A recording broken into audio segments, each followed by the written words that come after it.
Muy buen día, tengan todos ustedes. Me presento. Soy el arquitecto Arturo Villarreal Reyes de la Secretaría de Cultura de Coahuila y vengo a hablarles de San Esteban de la Nueva Tlaxcala, un Altepetl visto desde el paisaje cultural. San Esteban de la Nueva Tlaxcala era el poblado gemelo de la villa del Santiago del Saltillo en el noreste mexicano. En su momento, Saltillo fue la capital de Coahuila y Texas. Para apenas vislumbrar eh, el razonamiento fundacional del pueblo de indios tlaxcalteca, se requiere incorporar la noción de paisaje cultural, donde la elección del sitio y la planeación urbana suman al paisaje cultural con el ritual, alineamientos astronómicos y conceptos místico-geográficos. Tales nociones son la continuación virreinal del pensamiento mesoamericano precolombino, puesto en práctica en repetidas fundaciones del siglo XVI en la Nueva España. Los tlaxcaltecas pertenecían al grupo náhuatl que se asentó en Mesoamérica desde el período clásico, procedentes del mítico Aztlán Chicomostoc, el lugar de las 7 cuevas. Estaba constituido por 7 tribus, entre ellos los aztecas. El pueblo tlaxcalteca fue uno de los principales aliados de Hernán Cortés en la derrota del Imperio Azteca en 1521. Habían sido bautizados y se consideraban los primeros cristianos de la Nueva España. El Altepe con concepto de suma importancia en la mentalidad de los pueblos mesoamericanos anteriores a la conquista, noción que sobrevivió durante buena parte del periodo virreinal.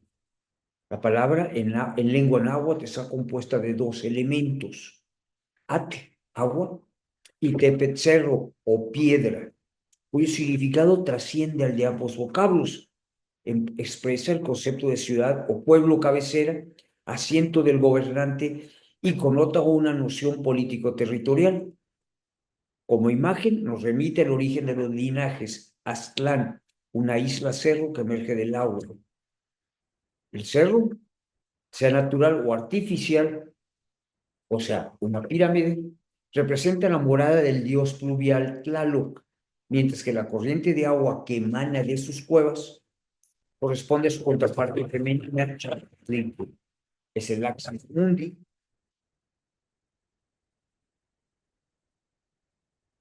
o eje cósmico. Como concepto sociopolítico, Altepe señala la ciudad y funciones del gobernante, o sea, guerra y justicia. Con frecuentemente se ha traducido como república, al implicar también la administración de la comarca autónoma. El espacio cosmológico en agua estaba fundado en 4 sectores que señalaban los 4 rumbos del universo, o esquinas orientados a los 4 puntos cardinales, además del centro unificador. El elemento central se ve asociado al árbol sagrado. Su diseño geométrico representado con 4 puntos se llama incuncio, que es la imagen que tenemos abajo a la derecha. Tal esquema fue trasladado al diseño de la ciudad, 4 barrios periféricos en torno al centro, donde se erigía el complejo religioso administrativo comercial. Tal esquema de diseño urbano fue utilizado en urbes mesoamericanas como Teotihuacán, Tula, México, Tenochtitlan, entre otras.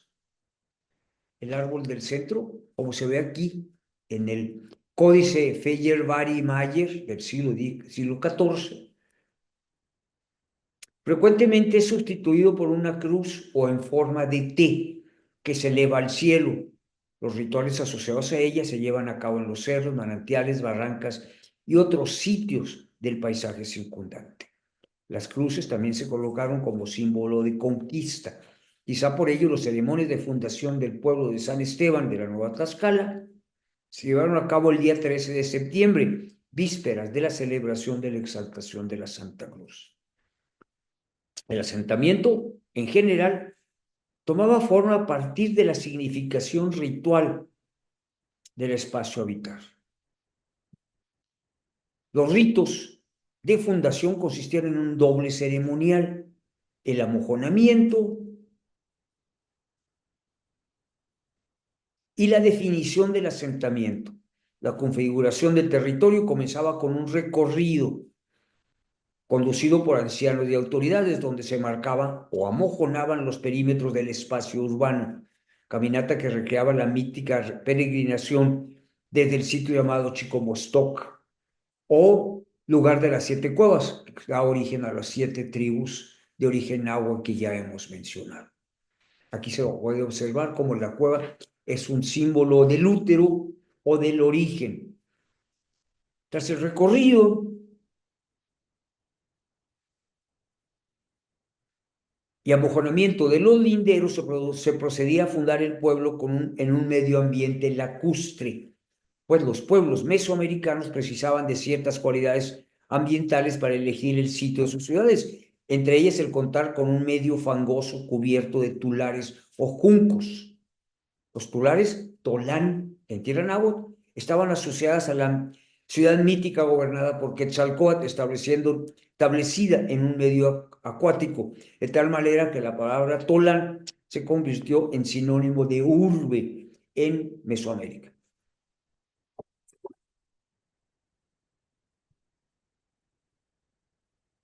De hecho, se puede reproducir en el escudo, reproduce en el escudo mexicano para la palabra México.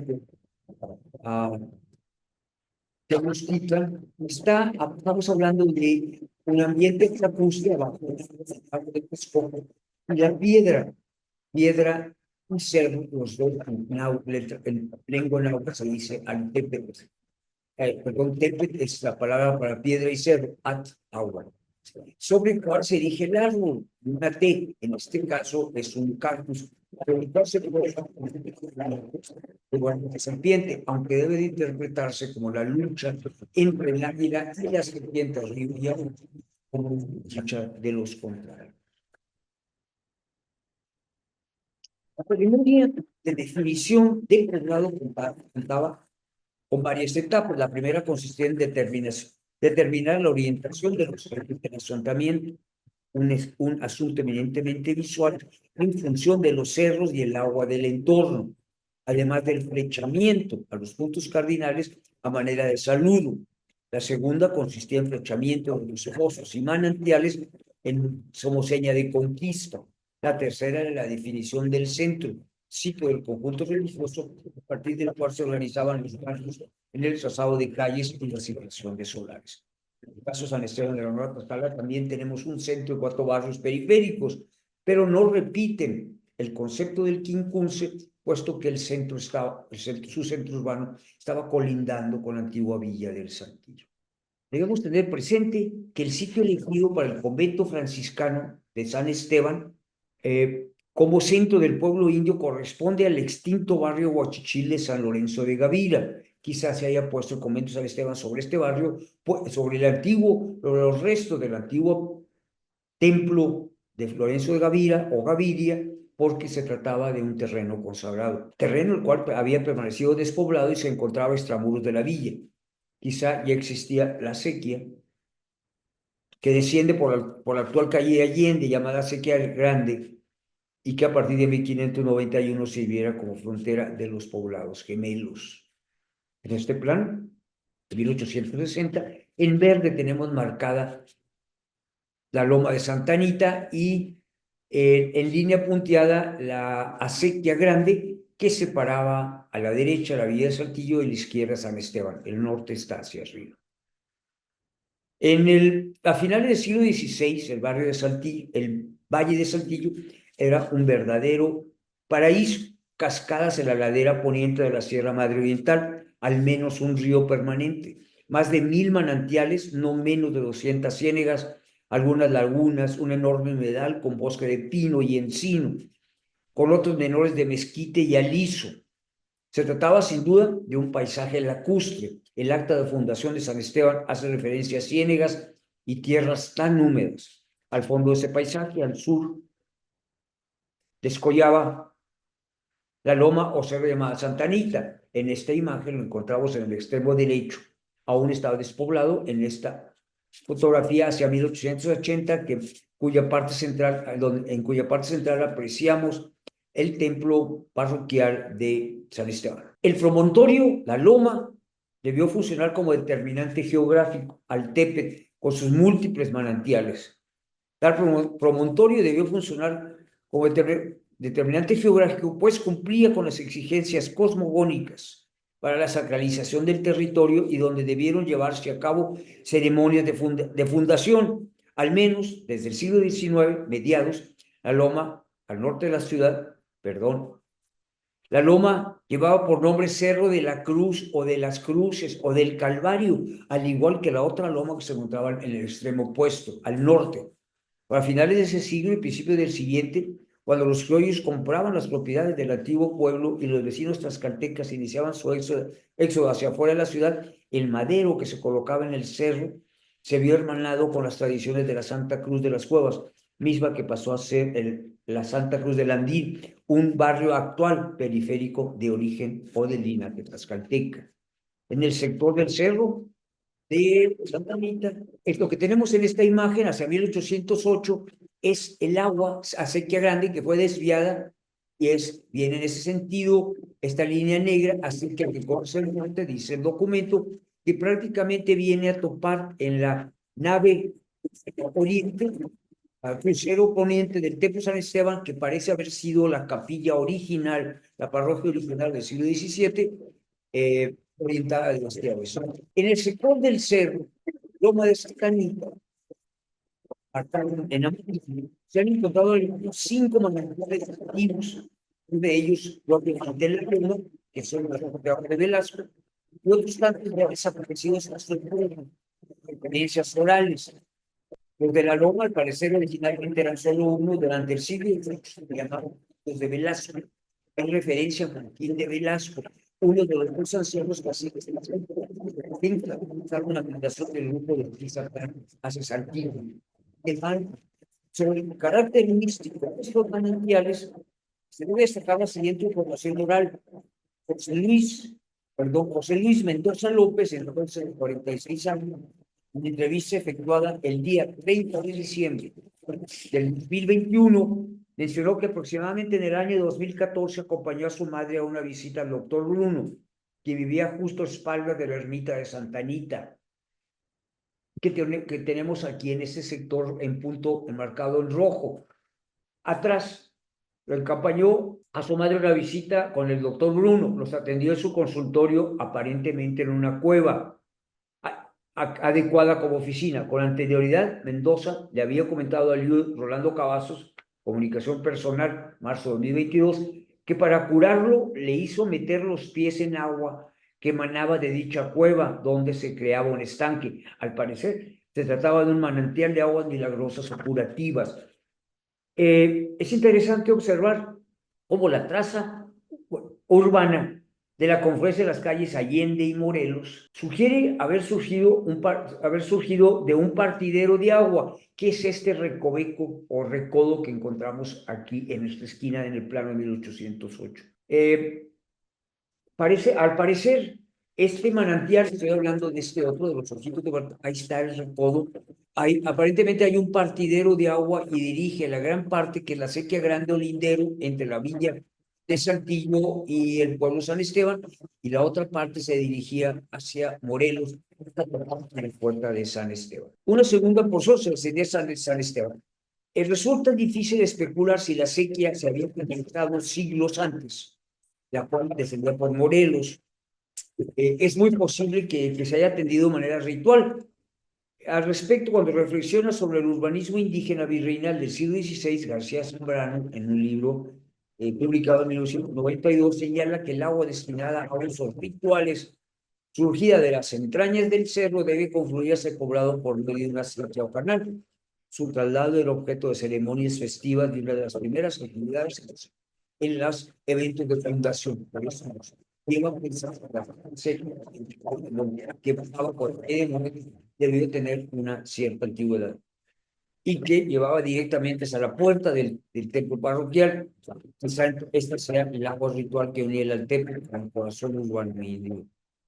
La traza del pueblo manifiesta una intención de ortogonalidad por la adecuaciones por la topografía. Atendiendo las exigencias geométricas del modelo, quizá la La primera calle en trazarse fue la del Curato, hoy de Victoria, que también tenemos precisamente a espaldas, atrás del muro testero del Templo de Victoria. La orientación este-oeste de dicha calle y de la nave oriente del templo parece tener la intención de alinearse al ocaso de un solsticio de verano. Nada más un paréntesis, este es el objeto de Velasco, que todavía mañan en la loma de Santa Rita. Pensando a la orientación este-oeste, la orientación astronómica de la calle de Victoria, en este punto aquí tenemos el templo de San Esteban. La orientación este-oeste de dicha calle y de la nave oriente del templo que vamos a encontrar en esta. Y parece tener la intención de alinearse al ocaso durante el solsticio de verano. Obviamente, en el lado opuesto se alinea hacia el nacimiento del sol durante el invierno. Sin duda más corto del año, símbolo de la resurrección, muerte y resurrección del sol y muerte y resurrección de Jesucristo el 21 de diciembre. Vemos pues que se levantó en el terreno de la capilla o templo de Lorenzo Ramiro, que fue abandonada en 1580. La única explicación lógica para cómo la pasaba en septiembre, única orientación hacia diciembre, junio, es que haya sobrevivido un muro de Lorenzo de Baviera, el cual fue proyectado con poder hacia la la diferencia de 1 o 2 grados entre el solsticio de junio, el tercer San Esteban, entonces calle del Curva. Una vez establecida la orientación astronómica de la calle como eje direccional, las demás calles se trazarían paralelas, o sea, las calles norte a sur, es el resultado de trazarlas con un ángulo de 90 grados de las anteriores, que servía como eje, la calle, sobre todo la calle Victoria, que serviría como eje rector.